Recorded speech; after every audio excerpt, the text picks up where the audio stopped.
Well, friends, we had a little bit more sunshine today than we did on Saturday, and I think we're going to see a little bit more sun tomorrow before the rain starts to move back into our area. So we'll take a look at that in just a moment. But right now, let's enjoy this nice evening down at Indigo Sky Casino Resort in Seneca, Missouri.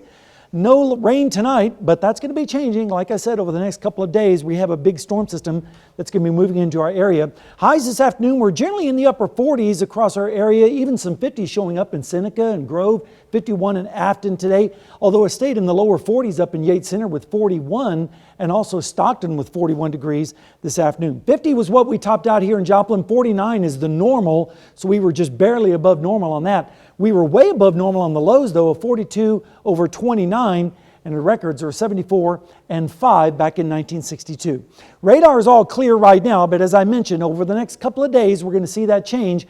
As we go through time, we're going to see the rain move back in. 47 right now in Joplin. It feels like 47 with the dew point of 41 degrees, so the humidity is getting up there at 80%. Also, might want to keep in mind some dense fog might develop in some of those colder valleys later on tonight as the temperature drops. Temperatures right now are generally in the 40s across the area, with Iola checking in with 39 right now for one of the cooler readings. A little bit warmer down in Jay, where they're currently sitting at 49.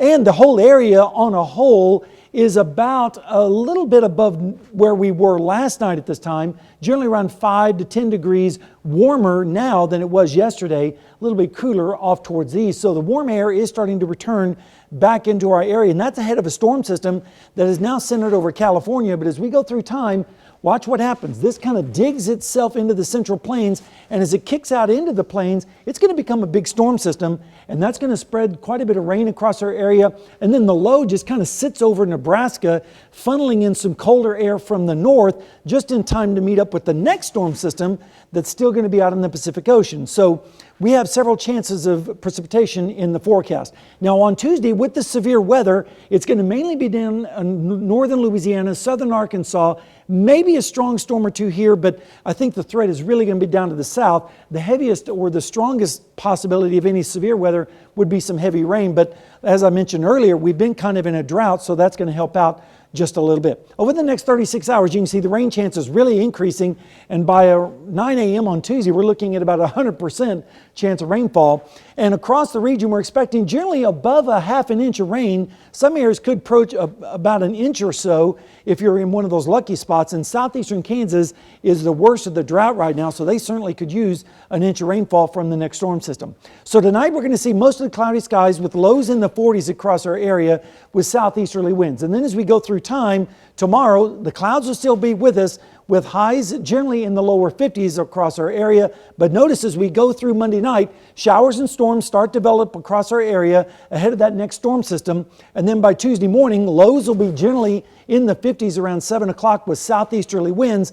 And then this frontal system will sweep through the area, taking with it the rain chances, and then the winds will switch around to the south and west. Well, we should still make it up into the upper 50s to around 60 degrees. But notice, here's a cold front dropping in from the north and west. That will sweep through Tuesday night, dropping our lows into the 30s by Wednesday morning. So we're going to be seeing major changes, and it's going to stay cold for quite some time. In fact, our 8 to 14-day forecast shows most of the country will be below normal on our temperatures, so get ready for the cold air. Right now, it looks like we're going to stay dry with most of the precipitation down to the south during that same period of time. All right, here's a look at the next 7 days. 55 tomorrow, 61 on Tuesday with the best chance of storms, and then it turns colder as we go through the rest of the week and into next weekend with maybe some flurries here and there, but not a big snowstorm right now on the horizon. So that's pretty good news. Gotcha. I think it's safe to say winter's here to stay. It's here to stay. All righty. All righty. Well.